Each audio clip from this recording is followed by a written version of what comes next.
तो सभी दर्शकों का फिर से स्वागत है एक और नई कहानी के साथ। आज की इस कहानी में स्वर्ग का मार्ग कहानी का नाम है। तो हम बिना समय को बर्बाद किए कहानी को स्टार्ट करते हैं। महात्मा बुद्ध के समय की बात है। उन दिनों मृत्यु के पश्चात आत्मा को स्वर्ग में प्रवेश कराने के लिए कुछ विशेष कर्म कांड कराए जाते थे। होता ये था कि एक घड़े में कुछ छोटे छोटे पत्थर डाल दिए जाते और पूजा हवन इत्यादि करने के बाद उस पर किसी धातु से चोट की जाती। अगर घड़ा फूट जाता और पत्थर निकल जाता तो उसे उस बात का संकेत समझा जाता कि आत्मा अपने पाप से मुक्त हो गई है और उसे स्वर्ग में स्थान मिल गया है। घड़ा मिट्टी का होता था, इसलिए इस प्रक्रिया में हमेशा ही घड़ा फूट जाता और आत्मा स्वर्ग को प्राप्त हो जाती। और ऐसा कराने के बदले पंडित खूब दान दक्षिणा ले लेते थे। अपने पिता की मृत्यु के बाद एक युवक ने सोचा क्यों ना आत्मा शुद्धि के लिए महात्मा बुद्ध की मदद ली जाए।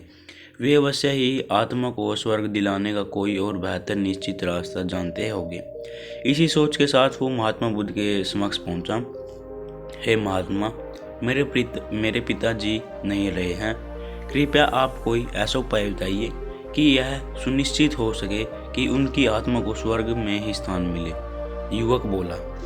बुद्ध बोले, ठीक है, जैसा मैं कहता हूँ वैसा ही तुम्हें करना है। तुम उन पंडितों से 2 घड़े लेकर आना, एक में पत्थर और दूसरे में घी भर देना।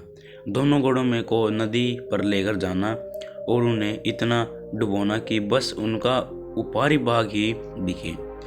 उसके बाद पंडितों ने जो मंत्र तुम्हें सिखाए हैं उन्हें जोर जोर से बोलना और अंत में धातु से बनी हथौड़ी से उन पर नीचे से चोट मारना। और ये सब करने के बाद मुझे बताना कि तुमने क्या देखा। युवक बहुत खुश था। उसे लगा कि बुद्ध द्वारा बताई गई इस प्रक्रिया से निश्चित ही उसके पिता के सारे पाप धुल जाएंगे, उनकी आत्मा को स्वर्ग की प्राप्ति होगी।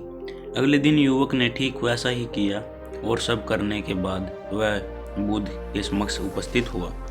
आओ पुत्र, बताओ तुमने क्या देखा, बुद्ध ने पूछा। युवक बोला, मैंने आपके कहे अनुसार पत्थर और घी से भरे घड़ों को पानी में डालकर चोट की। जैसे ही मैंने पत्थर वाले घड़े पर प्रहार किया, घड़ा टूट गया और पत्थर पानी में डूब गया। उसके बाद मैंने घी वाले घड़े पर वार किया, वह घड़ा भी तत्काल फूट गया और घी नदी के बहाव की दिशा में बहने लगा। बुद्ध बोले, ठीक है, अब जाओ उन पंडितों से कहो कि कोई ऐसी पूजा यज्ञ इत्यादि करें कि वे पत्थर पानी के ऊपर तैरने लगे और घी नदी की सतह पर जाकर बैठ जाएं। युवक हैरान होते हुए बोले, आप कैसी बात करते हो पंडित, चाहे कितने भी पूजा कर लें, पत्थर कभी भी पानी के ऊपर नहीं तैर सकते और घी कभी नदी की सतह पर घी है कभी भी नदी की सतह पर जाकर नहीं बैठ सकता। बुद्ध बोले, बिल्कुल सही और ठीक ऐसा ही तुम्हारे पिताजी के साथ है। उन्होंने अपने जीवन में जो भी अच्छे कर्म किए हैं वे उन्हें स्वर्ग की तरफ उठाएंगे, जो भी बुरे कर्म किए हैं वे उन्हें नरक की तरफ खींचेंगे। तुम चाहे जितनी भी पूजा कर लो, कर्म कांड कर लो, तुम्हें उनका कर्म फल तो रत्ती भर ही नहीं बदल सकते। युवक बुद्ध की बात समझ चुका था कि मृत्यु के पश्चात स्वर्ग जाने का सिर्फ एक ही मार्ग है, वह है जीवित रहते हुए अच्छे कर्म करना। तो आशा करता हूँ कि आप सभी को ये कहानी अच्छी लगी होगी। अगर आप इस कहानी को अभी तक सुन रहे तो आप बहुत ही एक लकी पर्सन हो, क्योंकि आपने बहुत ही अच्छी प्रेरणादायक कहानी सुनी है।